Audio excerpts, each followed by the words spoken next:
This is 6.2 Technical Model. Having looked at literature and elite performers, I have come up with the perfect model for boxing out and rebounding. Boxing out is a skill that gets a player in a better position to get the rebound. In the preparation phase, you must turn and face the player you're going to box out. When you're doing this, you don't watch the flight of the ball, you need to find the player you're getting ready to box out first. Then, use your forearm to make contact with the individual you're going to box out. Once the shot has gone up, you pivot. So you turn so that your back is to the player. This means that you are now facing the basket. So by doing this, the contact should still be kept with the forearm. After this, you push backwards. So you push on them with your back. Push back as far as you can. By doing this, it will create as much space to rebound as possible. The more space you get, the easier the shot will be. While doing this, you also need to stay low. Keep your knees slightly bent so this will enable you to push the player back harder, maintaining a lower centre of gravity. While doing this, you must maintain your balance, otherwise you may fall and lose possession of the ball. Also, by staying lower, you'll have more stability, and by having a wide base of support, you'll be less likely to fall and lose the ball. You also need to keep your arms up and out so you can feel which side the player wants to move. So once the ball has rebounded, try and let it bounce or get as low to the ground as possible to maintain a defensive stance. If you are lower to the ground, it is harder for your opposition to steal the ball, and you'll be more stable. By having a wide base support, you have a greater stability because your base support is wider. In the recovery phase, you secure the ball with both hands so that you don't lose it. Also, if the ball is secure in your arms, the opposition won't be able to steal it from you. You then pivot, so you're now turning away from the basket and now facing your teammates. And finally, you do an outlet pass, so you pass to another member of your team so you can continue on the game. Now I'm going to compare the perfect model with my rebound. So as you can see in the perfect model, in the preparation phase, you need to face the player, keep contact, pivot and keep low. So by facing the player, you'll be able to see which way they're going to go. And also, when you pivot, if you're keeping contact, you can feel them behind you so you won't lose them. Because if you do, they'll run round you and steal the ball from you. Also, by keeping low and boxing them out, you're keeping them as far away from the ball as possible, so you have more of a greater chance of getting it.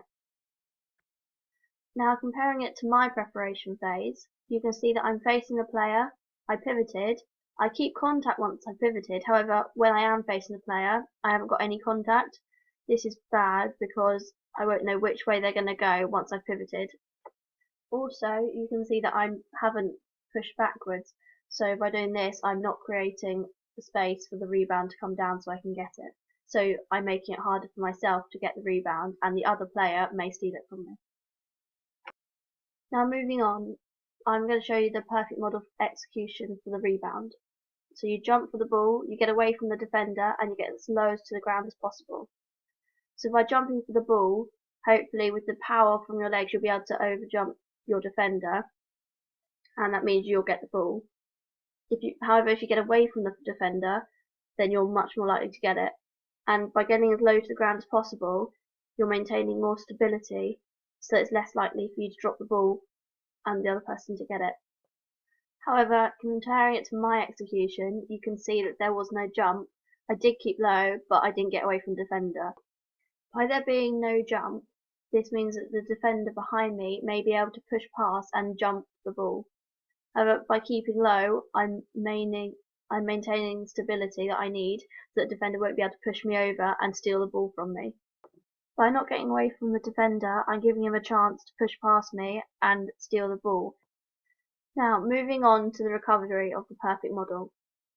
Here you can see that the ball is secured with both hands, his elbows are kept up, he's pivoted and he's done an outlet pass. So it's important that you secure the ball with both hands, because if it's only one, it's much easier for the opposition to knock it out your hand and for it to be their ball.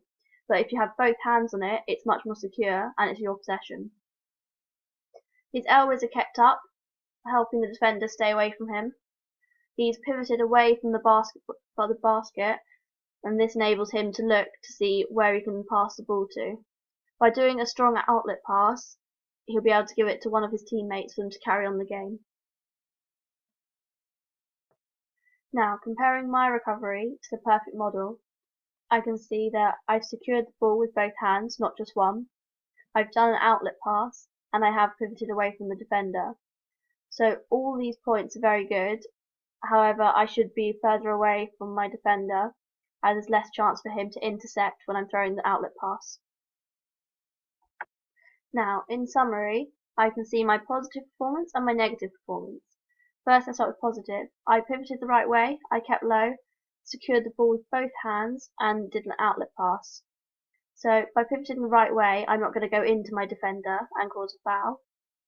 And by keeping low, I make sure I'm boxing him out all the time, so he's not going to sneak past me and get the ball.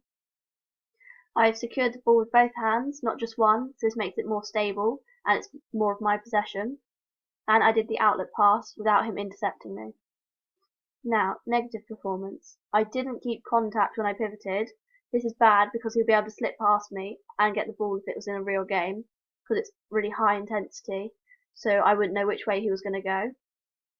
I didn't jump and get the ball. This is also negative because he'll be able to go past and jump and get it.